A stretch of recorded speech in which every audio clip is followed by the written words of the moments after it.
here at Milliken Produce with Tanya. Steve is inside the greenhouse here. Thanks for having us out. Oh, no problem. Thank you. You know, I've got a garden in my backyard. It's tomato season. I've got, 5 or 6 plants with a few tomatoes on them, the old traditional kind that's in the cage that comes up. This is a totally different kind of venture. We are talking commercial tomato growers, and Tanya has been kind enough to invite us out. And wait till you see this. Zach, Walter, we're going to come in here.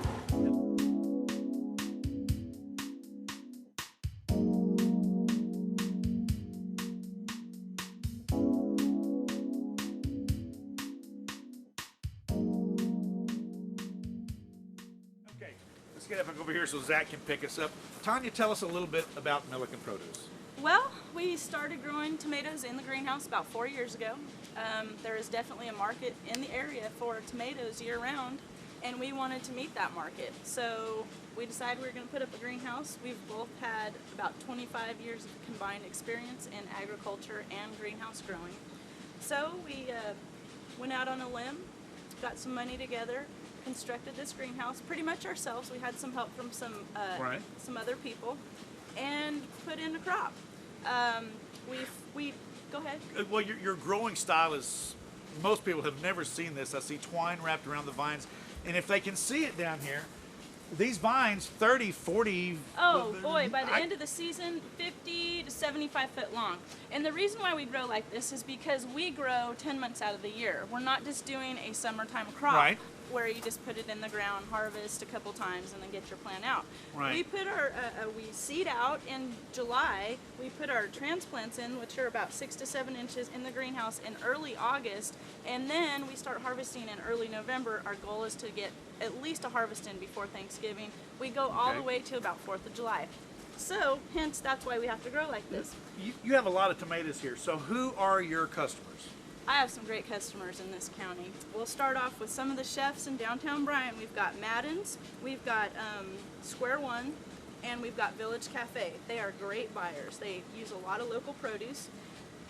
For Bryan stores, we've got Village Market.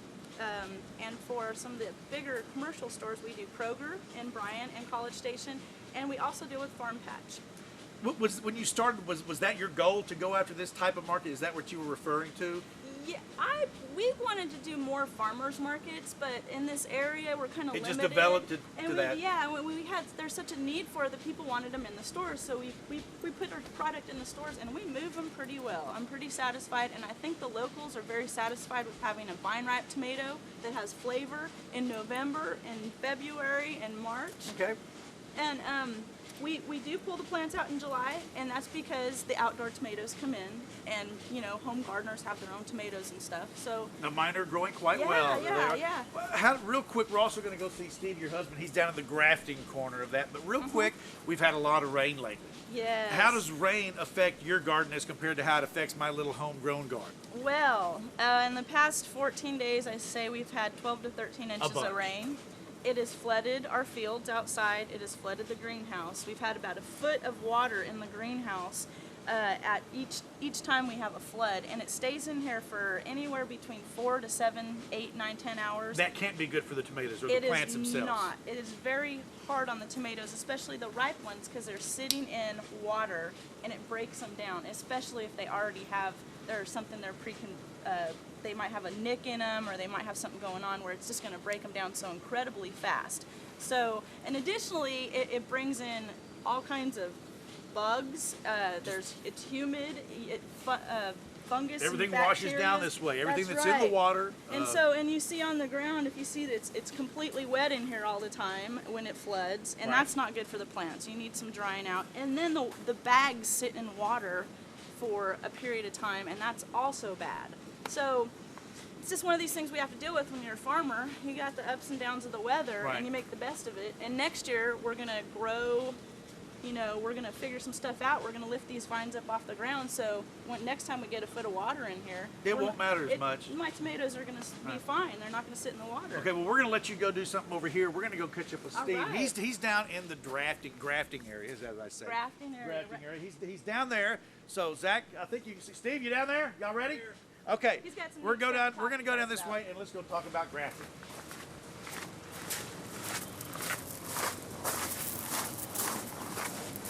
I love this. This is fun. Thanks for having us back. Welcome. Tell us that this is your grafting aisle. This is our grafting area. Explain. So grafting, why in the world would you want to graft a tomato plant? That's the first question most people ask. And the number one reason is going to be for disease resistance. Okay. So you can take a lot of these varieties that may be susceptible particularly to some root diseases or nematodes or something like that. Right. You can take a wild, vigorous tomato and graft that tomato on top of it, and it's going to give you resistance to those diseases. So that's the first reason. In a situation like this, what we're really taking advantage of is the vigor. A lot of these wild tomatoes are extremely vigorous. In the wild, they grow like vines. Huge. Most people don't. Tomatoes are like a vine. They're They like are. a weed. They are a can weed. grow virtually will. everywhere if you know how to do it right. Right. Well, you take some of these wild tomatoes, and the vigor is twice what you're going to get on a variety that you would grow Right. in your garden. Okay. So, and the tomato seed is also very expensive that we use. We use hybrid seed. I believe if you told me you got your seed from Israel. That's someplace- one of the companies that we're dealing with is from Right. Israel. The varieties we're growing right now are actually from Holland. Okay. And so And does that have to do with soil consistency and the temperate zone that we're in here? it has to more do or with less? really growing under a controlled environment. Okay. You Controlled can't environment. really take an outdoor variety and put it in the situation we've got and expect it to do as well. I got you. So these guys respond to what we're doing to them, Okay. and they've been bred to do that. Let's take a trip down the aisle here Okay. and see what we come up with. Come on, guys. We're going this way down the tomato aisle. Right in here's a good spot. Okay. I'm gonna get behind here. What? Let's see. You want I think them guys. okay, they could come on, come this guys. way. We're gonna switch around here.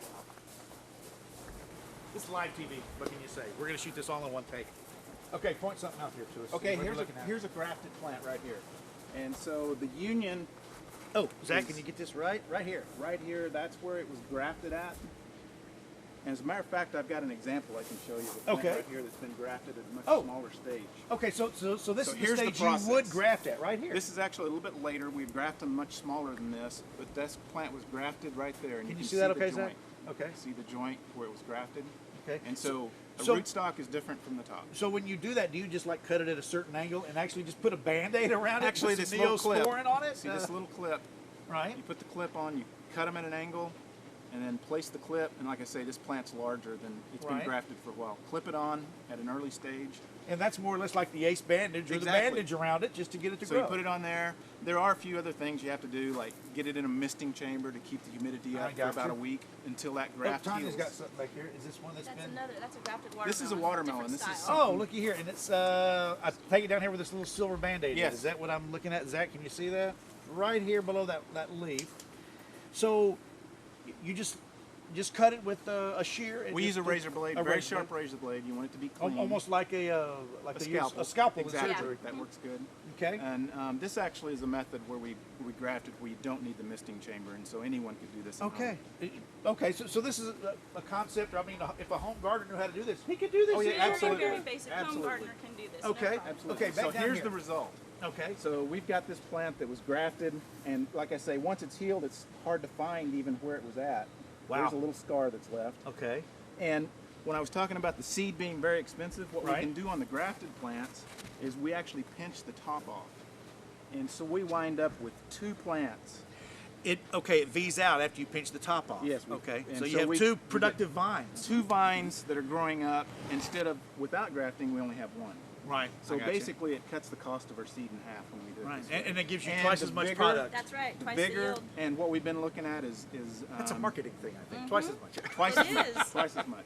And that all comes from the vigor of the rootstock. It Right. has twice the vigor, basically, of your regular tomato. So, and we're seeing an increase in size and I think in yield. when Right. we do Now, this. this is the part that I really love, and it's going to be hard for Zach to get it because the top of this is white. But if you notice, we've got strings coming down the vines that wrap around it very casually, that pulls them up in the air. And now look at this, up at the top. The strings are on almost like an old clothesline type of scenario, whereas I guess as the plants grow tall, you slowly slide that string down and let the weight of the plant just lay on the Exactly. ground. There's a little hook. Where can did you come release up the with string. this? Who thought of this? I don't know. This has been around for a long time. I've traveled all over the world. And this is one that was probably first developed in Holland, we think, but it's done Okay. in the Mediterranean regions. I had a trip to China. They're doing the same sort of thing. So Okay, the so same it could be a system. Chinese or a European Exactly. start of. It's been around for a long time. Right.